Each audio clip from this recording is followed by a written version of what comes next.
এগুলো অপরাধ করছেন তো আপনারা? তাহলে আপনাদের নামে যে অভিযোগ আপনারা সেটা স্বীকার করলেন যে হ্যাঁ আমরা এই অপরাধগুলো করছি। আমি এই যে উপস্থিত সাক্ষীরাও এটা জানে এবং সবাই এখানে যারা আছে সবাই জানে যে এটা অপরাধ। 26 টন নাকি?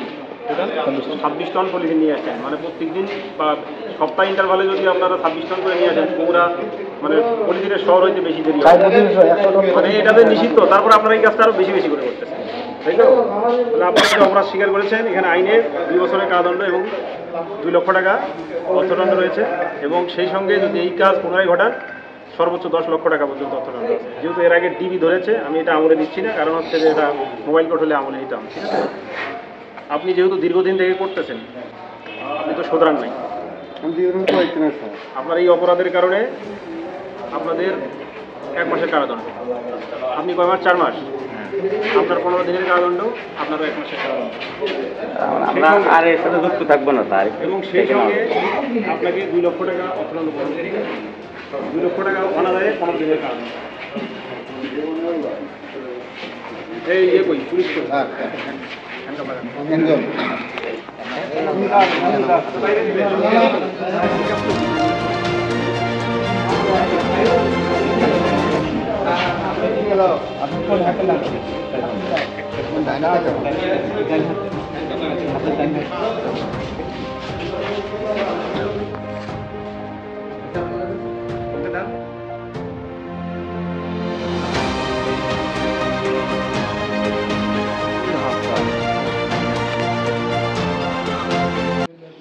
আপনারাও জানেন এখানে ইতিপূর্বে অভিযান চালিয়েছিল এবং 12 টন পলিথিন জব্দ করেছিল।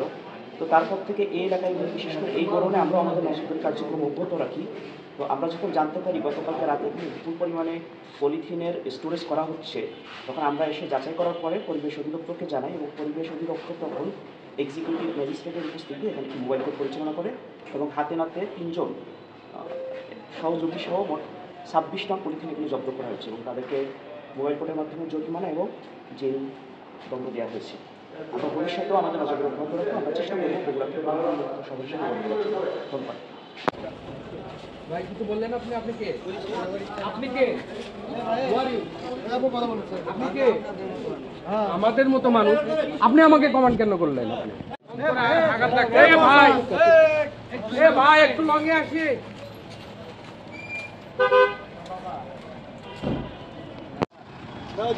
দাও দাও দাও,